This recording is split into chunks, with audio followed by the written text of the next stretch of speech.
We're live. Welcome, everybody, back to the Gamer Time podcast. I am Big Al Mocious, and you all know Mr. Matthew Kelly. How you doing, Matt? What's up, sir? How you doing, man? Great. Before we get started, everyone, I just want to let everyone know, in the coming months or weeks, I'd say in the next couple months, Matt and I are going to be having a little different type of podcast for you guys. So we want you to get excited about that, and we'll in the times we'll tell you about it. But for now, just sit back and relax and have fun on this show. Yes, hush hush right now. So we will working out the details. We got a nice surprise and some big news coming up. So stay tuned. That's all I'll say. All right. So in today's episode, Matt, let's start out with Manny Ramirez, former Red Sox, is saying he's been working out a lot and he's thinking about coming back to some type of baseball, whether that's the MLB or down in the Korean League. Matt, do you think Manny still has what it takes to play in the leagues anymore? You know, I haven't seen anything like some Instagram video or some Twitter highlight video or anything like that about him working out or anything really at all. So I will wait until I see something about that. But as of my opinion right now, my guess is that he doesn't have it for the MLB. It's just a hunch. Like I said, I haven't seen too many details about it. Now, as far as a Korean baseball league, that would be interesting because they're playing right now. So if he's hurting for money, it'd be a good chance to fly right over and hit the plate. So, I think he could. I think it's one of those things where if he would go over to Korea, he would probably. Well, they're playing without fans. I was going to say he would draw a lot of fans, but there are no fans. So I don't know. Maybe he needs the money, and it'll be interesting to see if he's able to kind of have a decent campaign or more or whatever. But as of right now, it's a big question mark. We'll see. I mean, there's a couple of guys who are trying to make a comeback in multiple sports right now. Mike Tyson being one of them. So, yeah, we'll see. We'll see. Okay, yeah, I mean, the name just says it all. I think he, if he's getting back into shape, then I think he definitely can contribute in some way, but maybe not the numbers he used to put up, but definitely a plus for somebody. Mm-hmm. So, CeeDee Lamb, Cowboys draft pick, he wore number 10 at Oklahoma, Mm-hmm. and now he wanted to wear it in Dallas, but Jerry Jones says, no, I want you to wear 88 in honor of, I guess, someone from Arkansas. And that happens to be what Des Bryant wore and Michael Irvin, the playmaker, wore. So, Matt, with 88, is it just a number, or do you think he's going to be a lot of pressure on CeeDee Lamb to perform at a high level as the other 88 guys were? What do you think about just the number? Well, okay. As far as the number 88 on a Dallas Cowboys jersey, I think that means a lot. I think it's obvious for Michael Irvin, but we've also had a guy in the recent decade or two to come out and wear it as well, and Des Bryant. I think that Des Bryant, when he was wearing the number, I think it was pretty obvious that there was pressure on him to perform. So I think that this is going to probably be a similar situation for CeeDee Lamb. It'll be interesting to see if he is the way he was at Oklahoma. I think he's extremely talented, and it's such an interesting draft because, your Cowboys took CeeDee Lamb and my Broncos took Jerry Jeudy, and I think those guys are going to forever be linked as far as being star wide receivers going forward in the NFL. And they're always going to be the same class, the same progression, big time teams and Broncos and Cowboys, and it'll be really interesting. And funny you say number 10 because Jerry Jeudy will be wearing number 10 for the Broncos. So Nice. yeah, as far as the number goes, 88, I do think he will have a lot of pressure. Yes, I do. Okay. I just it's hard for me to say that because I know you're linking the number. You're linking, him to great competitors that wore it. So I just think he's gonna have success no matter what number he was. Like I just like I don't know how much more pressure there could be on him, but it just because to me it's just a number, but you play the way you play. So Well, we'll I see how think that. I think that there is a difference between a star number on a certain franchise, though, too, because I think it's, for instance, whoever's going to be wearing number 12 in New England this year or next year or whenever the number gets used again, it's going to be pressure. Don't get me wrong, but 88 for a franchise like the Cowboys, I think that there's more. I think it's because it's not only just a historic number, but it's a historic number for a historic team. So I think that the Cowboys, that pressure alone, Cowboys, and then you add on the number pressure, and then you add on the position pressure. I think there's actually a decent amount of pressure for CeeDee Lamb, but I do think he's going to be able to handle it and probably have a pretty good rookie year. I definitely hope so. And now that we have the schedule out and everything, he's looking forward to playing a bunch of teams. So we're ready. Yes, sir. Now speaking of the playmakers, Matthew, when you're talking about playmaker of Michael Irvin, you know, Hmm. he had a pretty good squad back then, and so do the Rams back in the 2000s when they won the Super Bowl. Um, Someone said earlier on another show that who would win between the Rams of the 2000s Hmm. and the Dallas Cowboys of the 90s. Correct. So, Matt, I'm going to let you start this one because I know I'm going to win. But what's your prediction? Who would win between the two teams? Okay, so don't get me wrong. The 90s Dallas Cowboys had a great team for a long time. But I don't think that there is a better offense in the last.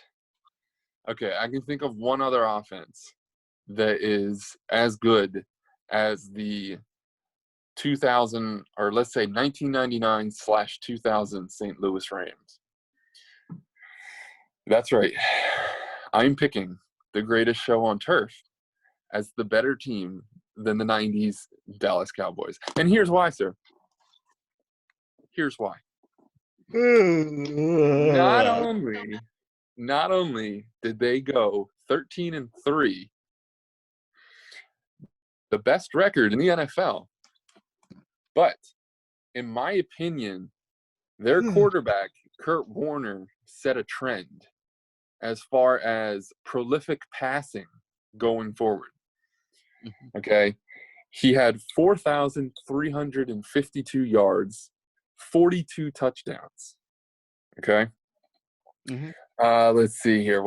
I'm not seeing his completion percentage, but he was, in my opinion, one of the first guys to really have an offense that was extremely, extremely air attack filled. Now let's go over his weapons, huh? Sure. Yeah. Tell me who they have. Tell you who they have. Okay. Their number one wide receiver, Isaac Bruce. Their number two wide receiver, Torrey Holt. And, in my opinion, the most versatile running back in NFL history, Marshall Faulk. Now, I say versatile for Marshall Faulk because, let me tell you this, my friend. He rushed for 1,381 yards ran in 7 touchdowns. But wait, there's more.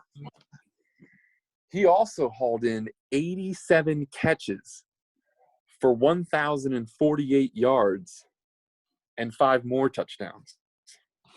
That's over 2,000 all-purpose yards, 12 total touchdowns. Now, you had a running back go for over 1,000 yards. You also had a wide receiver go for 1,000 yards receiving, and that was Isaac Bruce, where he went for 1,165 yards and a great 12 receiving touchdowns. And here's my last kicker. Okay. Was that you had a great receiver go for 1,100 yards. Your running back caught another 1,000 yards, ran for 1,300 more yards, and you also even had a second wide receiver in Torrey Holt almost go for 1,000 yards, whereas he had 788 receiving yards and 6 touchdowns. So, not only did they have an incredible offensive year, but they steamrolled their way through the playoffs. They met a team that was rolling, but just not enough juice in the Tennessee Titans.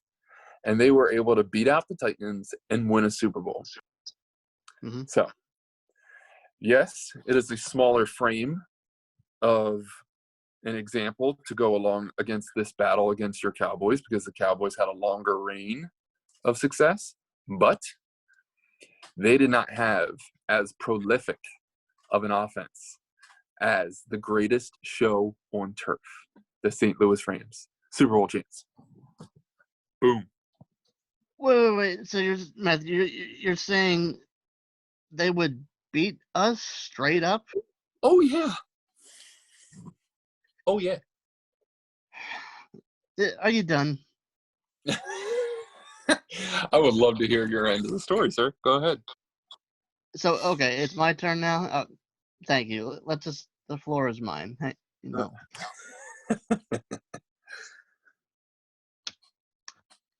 Oh man, taking off the shit. Oh boy, here we go. Put it back on. What you just said was utterly ridiculous. Okay. And I'm just about to finish you off right here. All right. Okay. Point number 1. Matthew, the Cowboys have been in 8 Super Bowls. Won 5. The Cowboys were favored by 6 points in their first Super Bowl that they got. They won 24-3. Second one, against your Denver Broncos. Yeah. That's not the argument here, sir. I believe that score was 27-10. All right. The next two, 52-17 over the Bills. And the next year, they did it again, 30-13. And the Steelers in 95, 27-17. Okay. I'm a little confused. Confused. What's the confusion? The confusion is I thought this was an argument of the 90s Cowboys versus the greatest show on turf. Wasn't I? I'm getting there. Oh. Just wanted to give you a little stats. Here we go. You see, the Rams, their only Super Bowl with that great show on turf, they only won by 7. And that was because of a lucky tackle that saved them at the 1-yard line. A lucky tackle? Yes. If it wasn't for that tackle, Titans would have tied the game and won in overtime. And then we wouldn't even have this discussion to begin with. That's a pretty big assumption. All right. So, since you're a stat man, let me just run this by you real quick. Okay. Regular season, not only did Emmitt Smith have more rushing yards in the regular season per game than Marshall Faulk, but he also outrun him average-wise in the playoffs as well. And let me tell you about that Super Bowl with the Rams. Mm. Marshall Faulk against the 12th ranked Tennessee Titans defense of that year. 12th ranked. Not top 10, just 12th. 17 yards. 17 total yards of offense by the great one Marshall Faulk in the Super Bowl. Mm-hmm. Now, Matthew, they both had both Troy Aikman and Kurt Warner both went to 3 Super Bowls. Mm-hmm. And Kurt has 1. Troy Aikman has 3. Mm-hmm. Kurt Warner has 4 Pro Bowls. Very impressive. Troy Aikman has 6 straight. That's right. 6 straight. Huh, All right over there. Huh. Hmm. Yeah. All right over there? Yeah, I'm good. Okay, I'm just making all these beautiful points, so. Yeah, and just to give you a little, Emmett's best year, 49 touchdowns, 49 yards, 2 touchdowns in the 3 Super Bowls. Aikman, 209 yards, 273 yards, 4 touchdowns. But I'll give Warner his credit. He had a good Super Bowl, and that's because they shut down the great one, Marshall Faulk. Okay. And so, and then Irvin, of course, 114 yards, 2 touchdowns in those 3 Super Bowls for his best. Torrey Holt and Isaac Bruce only averaged 2 touchdowns in their Super Bowl. Okay. These are very specific stats that you've pulled up as far as like you picked from the 70s and the 80s Cowboys, and then you picked single game stats, painting one day. Right. So I might be done with the offense, but let me give you a little stat about that defense. Mm-hmm. The 90s, when we beat Buffalo 52-17 in that one Super Bowl, the Cowboys, if you go looking back in the history books, the record books say that the Cowboys caused 9 turnovers. That defense caused 9 turnovers on Jim Kelly and the Buffalo Bills. So not only will the Cowboys run, pass, sack, everything on y'all Rams, but they would dominate the score like they did against the Bills. I'm not even going to give them 17 points. Give me like a 42-10 game every freaking time. Oh boy. Checkmate. I don't think so. I don't think you won that one. Oh no? Oh no? Mm-mm.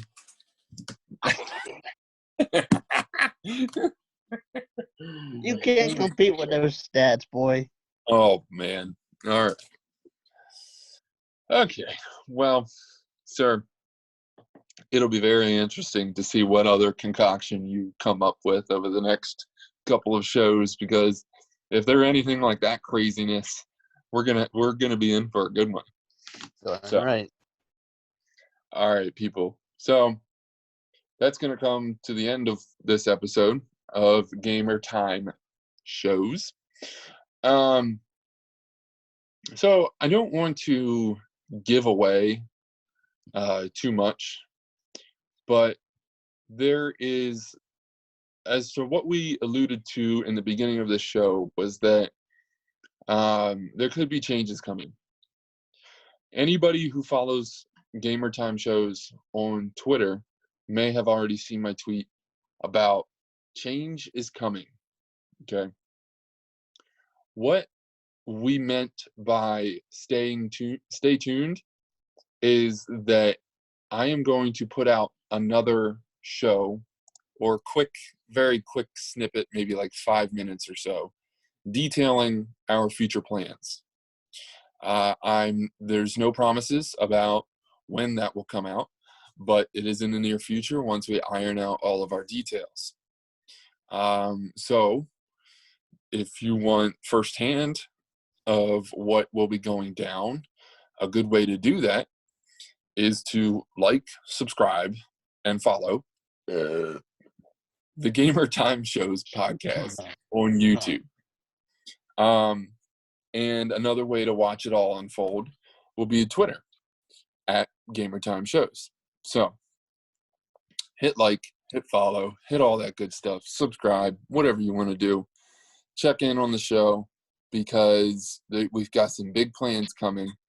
And yeah, so that's about it. So everybody, I appreciate you tuning in. And for Big Al. Thank you, Matthew. I just want to say what a pleasure it is. Again, even without the sports right now, hey, we're still we're still on the air with you guys, and we still want to talk sports with you. So, and like Matt said, we have some great ideas for what's coming, and I hope you all enjoy. And as far as tonight, Matt, thanks for being the loser in that debate, Oh boy. and we'll catch you guys next time. All right, everybody. Thanks for watching. So long.